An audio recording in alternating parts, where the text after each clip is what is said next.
Setiap kali berhubungan, suami istri ini dihukumi berzina. Kok bisa? Ini kisah nyata, bukan fiktif apalagi halu. Begini kisahnya. Beberapa bulan yang lalu, ada sepasang suami istri datang ke rumah gua buat ngaduin permasalahan rumah tangga mereka. Gua nggak sebut ini siapa ya. Yang jelas ini adalah aib dan gua harus menjaga nama baik orang-orang ini. Nah, permasalahan ini gua anggap udah serius banget deh. Pasalnya, suami istri ini datang dalam keadaan wajah yang kusut, kayak habis bertengkar suami istri gitu deh. Terus gua persilahkan masuk dan ngobrol-ngobrol dikit. Ternyata benar, mereka berdua baru selesai bertengkar hebat di rumah dan datang ke rumah gua buat mencari solusi. Nah, FYI, gua biasanya menjadi rujukan para tetangga dan kerabat buat mencari solusi rumah tangga. Ini mungkin karena mereka ngeliat gua sebagai lulusan S1 dakwah kali ya. Terus si istri ini bilang, gini loh Ustaz, ini suami saya mau menikahkan anak perempuannya dari istri yang pertama. Nah, si suami ini diketahui sudah 3 kali berumah tangga. Pernikahan dengan istri yang pertama dikaruniai 1 orang anak kemudian bercerai. Begitu juga pernikahan keduanya dikaruniai 1 orang anak kemudian diakhiri dengan perceraian. Jadi istri yang mengadu ini adalah istri yang ketiga. Nah, lanjut nih. Tadi dia bilang kan bahwa suaminya mau menikahkan anak perempuannya dari istri yang pertama. Nah, si istri ini lanjut lagi ngadunya. Tapi saya rasanya nggak rela Ustaz, ntar suami saya ketemu lagi sama mantan istrinya. Udah beberapa minggu ini, si mantan istrinya datang ke rumah mertua, PDKT lagi. Terus kalau ngomong sama suami saya, udah kayak nada menggoda gitu Ustaz. Jadi Ustaz, saya nggak setuju kalau suami saya nanti yang menikahkan anak perempuannya. Boleh nggak Ustaz suami saya diganti dengan wali yang lain? Nah, ibu ini ngomong penuh dengan kecemburuan nih. Gue sebagai orang yang ditanya ini khawatir juga. Ini anak pertama soalnya kan, dan anak perempuan lagi, yang kalau menikah tetap membutuhkan wali. Terus gue jawab, ini aja, saya mau menjawab pertanyaan ibu. Kalau bapak ibu ini menjawab dengan jujur, untuk bapak, apakah anak perempuan itu benar anak kandung bapak? Ya jelas anak kandung saya kok yang berbuat sama ibunya. Gua kaget, terus gua ngomong dalam hati, berbuat maksudnya apa Pak? Ya terus terang Ustaz, saya sebelum nikah sama istri pertama pernah berbuat sampai dia hamil. Yang mendengar itu gua kaget lah. Ini bukan lagi masalah kecemburuan, tapi udah masuk masalah nasab ini. Nasab itu artinya garis keturunan ya. Jadi si suami yang istrinya ngadu ini, sebelum menikah mereka udah sama-sama terbuka tentang masa lalu dan kekhilafan yang pernah mereka lakukan. Jadi mereka udah sama-sama menerima dan rela lah. Nah, terus gua jawab nih, maaf ya Pak sebelumnya, menurut syariat Islam, Bapak tidak boleh menjadi wali nikah untuk anak perempuan Bapak tadi. Terus dengan nada yang agak tinggi dia nyela nih, kok bisa gitu Ustaz? Dia kan anak kandung saya. Benar Pak, secara biologis dia memang anak kandung Bapak, tapi secara syariat dia itu bukan siapa-siapa, sebab Bapak menghamili ibunya sebelum terjadinya ijab kabul dalam pernikahan. Tapi Ustaz, setelah tahu dia hamil, saya langsung menikahinya kok. Jadi anak yang dikandungnya itu secara syariat anak saya dong. Nah ini nih, FYI nih ya, di daerah gua masih banyak lah yang kayak gini. Untuk menyelamatkan nasab anak hasil zina yang ada di dalam kandungan si perempuan,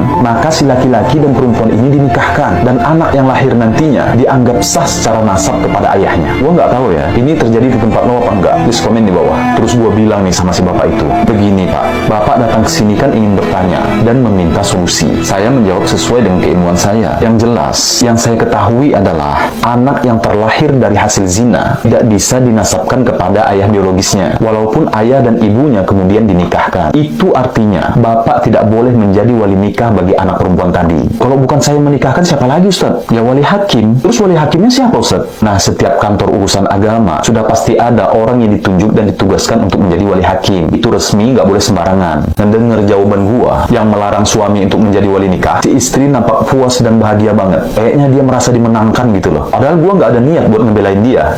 Nah, nggak lama setelah itu mereka pun pamitan pulang, dan gua lihat waktu itu wajah si suami ini nampak tak puas. Dan berlalulah beberapa hari, dan subhanallah gua dibuat terkejut, geram plus sedih juga. Kan gua lagi makan nih sama istri. Biasalah ya, sambil makan gua sama istri ngobrol-ngobrol nih. Terus gua nanya ke istri, nih anak bapak yang waktu itu jadi nikah nggak sih? Istri gua jawab, jadi dong, udah nikah malah. Oh alhamdulillah. Pakai wali hakim kan? Enggak. Hah? Kaget gua. Terus siapa walinya? Ya ayahnya sendirilah. Inna lillahi wa inna ilaihi raji'un. Pak Anu? Iya Pak Anu. Astagfirullahaladzim. Kok bisa nih dengar-dengar bapak itu datang ke rumah salah seorang labai yang bernama Pak Anu. Jadi labai itu maksudnya tokoh agama, dan di sini gua nggak sebutin namanya. Nah, Pak Labai ini yang membolehkan si bapak itu untuk menjadi wali nikah anak perempuannya dengan alasan anak perempuan itu adalah darah daging si bapak, dan Pak Labai itu tahu bahwa anak perempuan tadi adalah anak hasil zina dari bapak ini. Astagfirullahaladzim. Padahal gua tahu banget Pak Labai ini bukanlah seorang ustaz, guru ataupun ahli agama yang pantas untuk menjawab pertanyaan-pertanyaan seputar agama. Dia diangkat masyarakat sebagai tokoh tokoh agama hanya karena pernah umroh dan hafal doa-doa di berbagai kegiatan keagamaan seperti sholat 5 waktu, doa pengurusan jenazah, nisfu Sya'ban, Maulid, Isra Mi'raj, nuzul Quran, tahun baru Hijriyah, dan doa-doa yang lainnya. Hanya itu aja. Tapi masalah keilmuan dan menjawab pertanyaan-pertanyaan seputar agama, dia tidak dikenal memiliki background ke arah situ. Malah sebaliknya, di masa mudanya Pak Labai ini dikenal sebagai orang yang sibuk cari uang, bukan ilmu. Tiba-tiba udah tua diangkat menjadi tokoh agama, plus bisa ngeluarin fatwa lagi.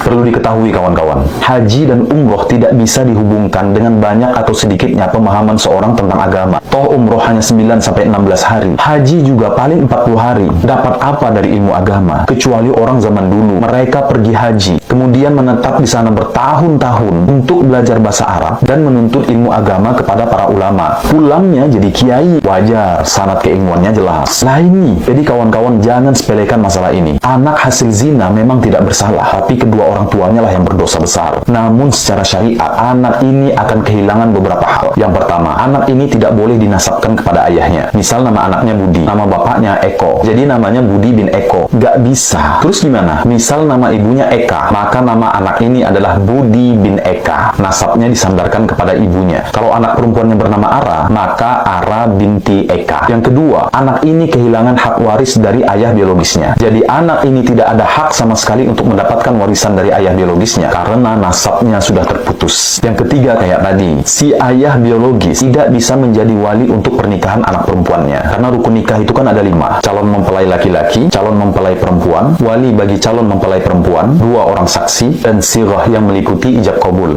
Jika salah satu dari rukun nikah ini tidak terpenuhi, maka pernikahannya secara syariat tidak sah, dan apabila terjadi hubungan antara laki-laki dan perempuan tersebut maka dianggap zina. Kasian kan? Makanya nggak usah zina. Yang terakhir, berhati-hatilah dalam mengeluarkan fatwa atau jawaban seputar agama. Kalau kita emang nggak tahu, bilang aja nggak tahu. Jangan sok tahu. Ini kan akan dimintai pertanggungjawaban di hadapan Allah Subhanahu wa Ta'ala. Ingat ya, orang yang tidak berilmu itu, apabila dia mengeluarkan fatwa, benernya aja berdosa, apalagi salahnya. Dan dalam hal ini, gua udah melakukan kewajiban gua untuk berdakwah, yaitu nahyu mungkar, mencegah dari kemungkaran. Sisanya gua berlepas tangan dan menyerahkan kepada Allah Subhanahu wa Ta'ala. Barakallahu fiik.